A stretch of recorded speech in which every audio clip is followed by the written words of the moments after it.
Hi friend, how are you? I'm Pat Sloan and this is my April challenges, our daily challenge today, and we are on Thursday, day number 23, challenge number 23 and block number 23 of our stay-at-home quilt. So what do I got down here? Today I have by hand. So that is a topic that can go a lot of different ways. A little bit earlier in the month I talked about hand piecing. So let's talk about a different handwork, because there's all kinds of work by hand. The challenge today will be to tell me what type of handwork you like to do, if any. And some of you are going to say, I don't do any. I don't even like to bind. But you might do hand applique, you might do embroidery, you might do cross stitch, hand piece, or you might just do binding. Your binding might be your only handwork. So I decided to pull out my English paper piecing project, the hexagons that I've showed you before, but I haven't worked on them for a while. So I'm going to pull those out and just talk about them for a minute. So let's take a look down here, because for handwork, there we go. I like to have everything, pretty tidy. I've got these great tins that I'm keeping. Now this is floss, but I'm also using the Aurifil 80 weight thread, which comes on the wood spools, or I might do the handwork with 50. But the 80 was specifically made for like hand applique, so it is really fabulous. It's nice and thin. Okay, so I gotta wrap this up here.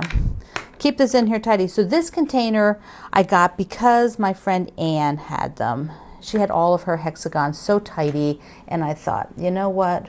I just need mine to be more tidy. So let's just come in here and I have to be sure I don't forget things, because I keep forgetting to tell you stuff. All right, it's a short visit. So these hexagons I'm doing are on papers that you leave in. They're often done on a cardboard that you keep in, you wrap it and then remove it. These are papers that you leave in. And they're from my friend Helen Stubbings. They're a fiber, so they're like a soft cloth when they're done, and they're more pliable than cardboard. And since I got used to using these, I love them because I don't have to take them out. So I will have, let me do this on different, I'm going to show you one, but let me do it, here's red, so you can actually see the white against the red, okay? So here's the shapes together. Like this is the grandmother's flower garden unit, which is traditional hexagons. And she has one side that's a little shiny. You could press it down so to hold it in place. And then what I'm using is a glue stick. And I will run the edge along here, and you have to get used to it because they're not as stiff as cardboard. So if you are a super great English paper piecer and you do cardboard all the time, you might find this a bit awkward. If you've never done this before, like really for me, that was the key. Like this is what I'm learning, and I just love it, because once I take like this square, all this fabric will stay in here. I can take these little mini charm packs, take these little mini charm packs and just make something out of them. And I don't have to do any extra work, like trim them or cut them or do anything. And they stay in. Now right now, because of the way shipping is, international shipping is very slow, so we don't have access to these here. You'd have to order them from Australia. But they'll get back in stock. So here we go. There's the hexagon. And it's this handwork, so it's gluing. It's not, doesn't have to do with the sewing yet. But once I come to the sewing part, then I'll be taking my thread, my Aurifil thread, and I will be whip stitching along. Someday I'll sit and do that. That might be kind of fun, but not today. Not today. We're doing other things today. So then I will take these and sort them in here so that I can be like my friend Anne and have everything neat and tidy. Although Anne is much more tidy than me, but she's really good. But there I have everything organized. Now I do use a thimble. How many of you use a thimble? I tried to find my main thimble, which I couldn't find. So I found this one in the project stuff here. But I also have this antique one I bought when I was actually out at visiting my publisher Martingale in Washington State in Seattle. We went into an antique shop and they had a whole basket of these, and I sure wish I had gotten a whole handful. But what I did is that day I found one that fit. So if, let me just come up here a minute. Let's come back up here a minute. Let me just, so if you are doing a lot of handwork, you might be wearing a thimble. Now, I don't know. I usually wear a tailor's thimble like this, which is open in the top, so it's a ring. So you can see through it. It's a ring, and it has dimples all the way around it. And I never use the end, so I don't need the end. Like some people like to push, maybe when they're pushing the needle with the very end, like that end cap. But I don't do that, so I don't really need that part. But I don't know where my regular one is. I have a nice one that I special ordered a size and everything, but your fingers change size. And if you've noticed, if you use a thimble a lot, you know that if it's very humid out, your fingers might swell a little bit. If it's winter and it's cold, they'll reduce. If you've got arthritis, some days they're going to be a little thicker than other days. So a lot of people who use thimbles often will actually have multiple sizes so they can get the right size, because you should be able to do this with your hand and the thimble does not fling off. So this antique one is actually, it's just a wee bit loose. I wish it was just a teeny weeny bit tighter. Like in the summer, it's probably just perfect. When my hands might be just a little bit more, plumped up. Nice way to say it, right? Okay, so we are on, so that's your challenge. Your challenge is tell me what type of handwork you like to do. And if you don't like to do any, well, tell me that. It's like, I find it relaxing. I keep saying this, and it's true, but I have to get back to my projects. Oh, the other thing is, if you want to learn more about English paper piecing, which this is, like a grandmother's flower garden is not the only shape to English paper piece. A lot of people, that's what they're introduced to. It's very basic.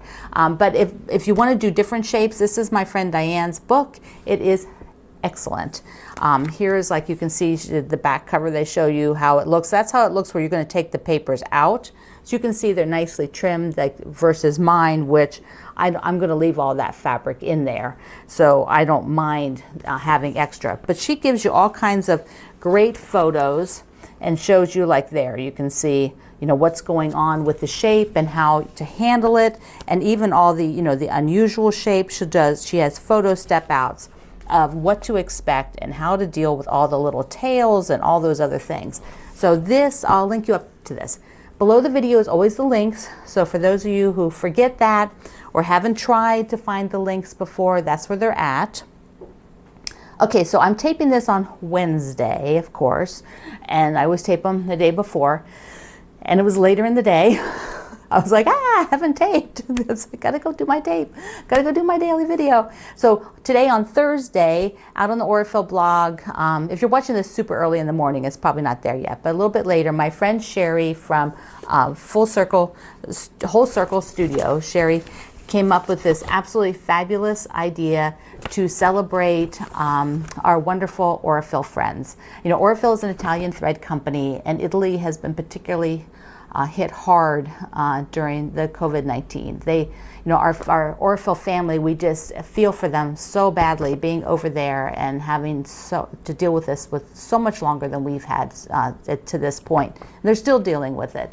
And if you've seen on the news, the children have been painting rainbows, and they've been writing in Italian, everything will be okay. And in Italian, which I don't speak Italian, but I have found a pronunciation thing that says, Andre tutto bene, is everything will be okay. So she designed, and I don't have the front page, but I'll link you to it over at Aurifil.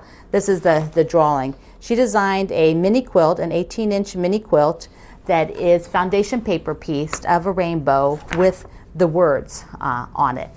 On Friday, I am doing a version in applique. So that is what today, Thursday, I'm getting it finalized, setting up the posts, so that on Friday, there'll be an applique version of the rainbow with everything will be okay. They're 18-inch block mini quilt. And what you do is I hope everybody does it. I hope everybody makes a mini quilt and puts it in your window. Even if you don't get it quilted, just make the top and put it in your window. That's what they've done in Italy. They've made rainbows in all kinds of sizes and hung them from their balconies and put them in their windows. It's just a huge, happy happy way to share with the community, the people you can't talk to all the time right now, and say, you know, everything will be okay. You know, we're all thinking of each other. We're one big world. I'm taping this actually on Earth Day. So it's like, wow, yeah, it's crazy. The world's crazy right now, but we'll get through it. We will. We'll all get through it, and everything will be okay for the most part, right? So I am glad you're here. I hope you're going to make rainbows with me and Sherry and Orville. And we will also be doing challenges in May. So watch on Facebook for my poll for the challenges, and probably be Sunday, I will put up the May calendar with, yes, I'm excited about these calendars. I really like them. You know, the dailies, you know, if I start to forget, like today when I'm taping this, I was like, it's like, I gotta tape. But, you know, they're really fun, and I love being able to chat with you every day about something that's going on in the quilting and something we'll all be doing together. So daily challenges, yes, but May needs a better name. May Mayhem, it doesn't sound good to say it. It looks good in writing. It's sort of fun, May Mayhem. But no, to say it, it does not come out. And I have to say it every day. So we need to pick a better name. I'll do a poll. So I love you, friends. Thank you for watching. Thank you for doing the challenges every day. So it's an easy one. Today, you don't have to do anything unless you want to. You could go stitch by hand today, or just tell me about your hand stitching. So that's an easy one, right? Oh, before we go, quick. I have to show you my blocks, my stay-at-home blocks. I almost forgot. They're sitting right in front of me. So yesterday I forgot to show you. So here is the strawberries, which are, I did picture out there, but it is my favorite fruit next to the pineapple. It is my dad's favorite fruit, though, of all time, strawberries. And today I have another coffee fabric. Imagine that. So this week, I think it was Tuesday, my local Starbucks finally opened up after 5 weeks. They opened for takeout because we are not a drive-through Starbucks. It's in my plaza where my grocery store is and some other restaurants.